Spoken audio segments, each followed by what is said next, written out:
মারাকাই শহরের এক কোণে নীরবে দাঁড়িয়ে আছে একটি ধূসর রঙের পুরনো কারখানা।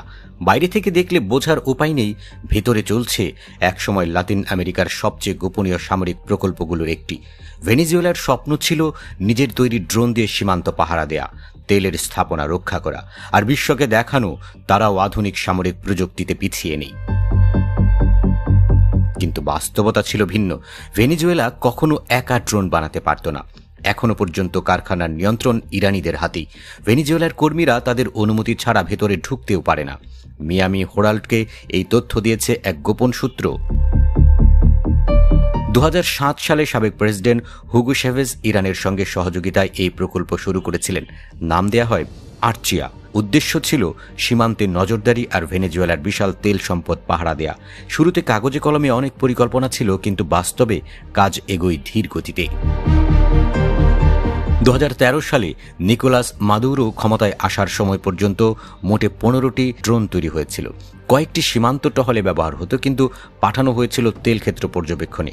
কিন্তু তারপরই শুরু হয় দেশের ভয়াবহ অর্থনৈতিক পতন, খাদ্য ঘাটতি, মুদ্রাস্ফীতি আর রাজনৈতিক অস্থিরতায় 2014 থেকে 2018 সাল পর্যন্ত ড্রোন প্রকল্প কার্যত বন্ধ হয়ে যায়। 2019 সালের মধ্যে হাতে ছিল মাত্র একটি সচল আর্চিয়া।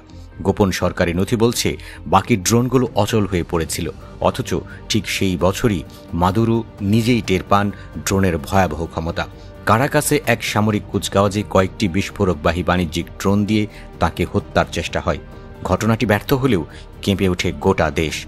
মাদুরোর কাছে তখন স্পষ্ট হয়ে যায় শুধু প্রতিরক্ষার জন্য নয়, টিকে থাকার জন্য জাতীয় ড্রোন প্রকল্প ফিরিয়ে আনা জরুরি। পরের বছর 2020 সালে ভেনেজুয়েলা সরকার ঘোষণা করে নতুন এক সংস্থা গঠন করা হচ্ছে, যার নাম দেওয়া হয় এমপ্রুসা এরোনাউটিকা নাসিওনাল SA। এটি মূলত রাষ্ট্রীয় এয়ারলাইন কনভিয়াসার একটি সহযোগী প্রতিষ্ঠান। আনুষ্ঠানিক দায়িত্ব দেওয়া হয় ড্রোন ও বিমান উৎপাদনে। পুরনো মার্কাই কারখানার দরজা আবার খোলে। এবারও পাশে দাঁড়ায় ইরান। আন্তর্জাতিক নিষেধাজ্ঞার বেড়াজাল কিছুটা আলগা হওয়ার পর তেহরান দ্রুত প্রযুক্তি ও বিশেষজ্ঞ পাঠায়। ভেনেজুয়েলার কারিগরদের প্রশিক্ষণ দেওয়া হয়, কিন্তু কারখানার চাবিকাঠি থাকে ইরানিদের হাতেই। স্থানীয় কর্মকর্তারা স্বীকার করেন প্রকল্প চললেও প্রকৃত নিয়ন্ত্রণ ভেনেজুয়েলার নয়। আজও মার্কাইয়ের সেই কারখানা চলছে, কখনো দ্রুতগতিতে, আবার কখনো রাজনৈতিক ঝড়ে থমকে যায়। বাইরে থেকে হয়তো দেখা যায় মরিচা ধরা গেট আর নীরব প্রহরী, কিন্তু ভিতরে টিকে আছে এক অদ্ভুত সহাবস্থান।